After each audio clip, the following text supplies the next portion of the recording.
बदलापूर घटनेचा बदलापूर घटनेचा चिमुकल्यांना न्याय मिळालाच पाहिजे. चिमुकल्यांना न्याय मिळालाच पाहिजे.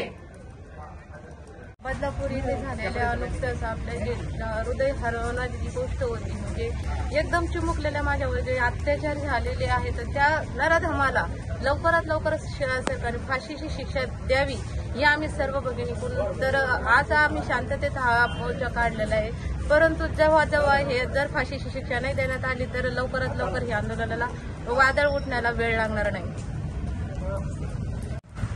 मंदिरात बहिणी सुरक्षित नाहीत, बाहेर बायका सुरक्षित नाहीत, आणि काय चाटायचंय का ही लाडकी बहीण योजना? त्यापेक्षा माझी लाडकी बहीण सुरक्षित योजना सरकारने चालू करावी, नाहीतर काय होईल याचं कोणी सांगू शकत नाही. हजारोंच्या करोडोंच्या संख्येने हा मोर्चा मंत्रिमंडळात आणि विधान भवनात गेल्याशिवाय राहणार नाही. आणि याच्यासाठी मुख्यमंत्री आणि उपमुख्यमंत्री आणि सर्व राजकीय नेते मंडळींनी आपल्या आया बहिणींच्या सुरक्षितेसाठी सगळ्यांनी एकत्रित मैदानात उतरा.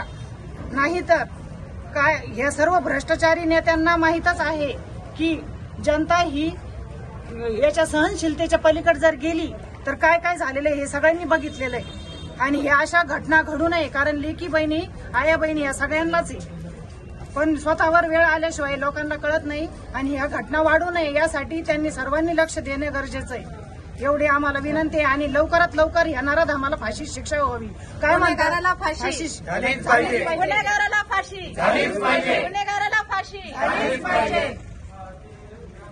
नवीन घडामोडी आणि ताज्या बातम्या आणि अपडेट्स लवकरात लवकर पाहण्यासाठी आजच आपल्या सूर्यवार्ता न्यूज चॅनेलला लाईक करा, सबस्क्राईब करा आणि बेल आयकॉन प्रेस करा आणि शेअर करायला अजिबात विसरू नका. धन्यवाद.